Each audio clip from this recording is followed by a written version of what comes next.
Now, let me briefly touch upon several significant things about this election.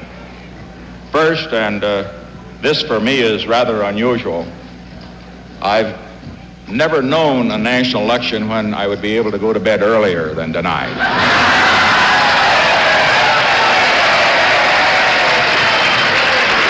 Second, I want to say here to this great audience and to all of those who will be listening on television and radio that I know from having been a candidate for vice president and a vice president for 8 years that this is always a team campaigning for office.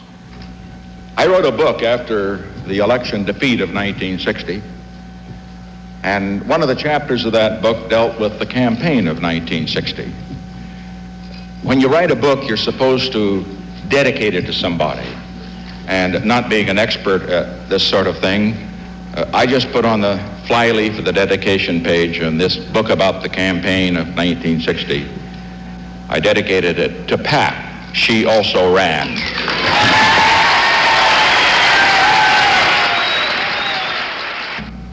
I simply want to say from the bottom of my heart, thanks for making our last campaign the very best one of all. Thank you.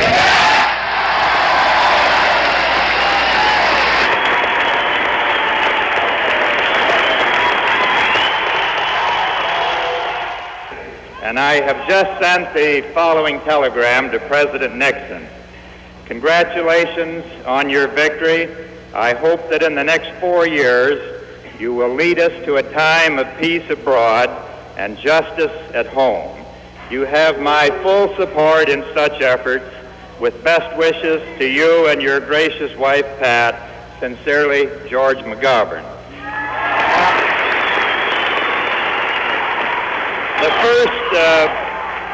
The first presidential concession that I remember hearing was that of Adlai Stevenson in 1952.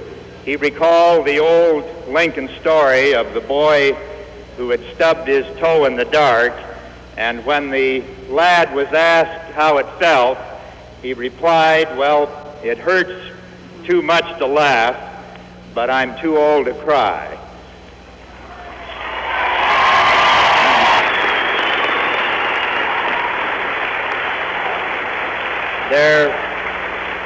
There can be no question at all that we have pushed this country in the direction of peace, and I think each one of us loves the title of peacemaker more than any office in the land.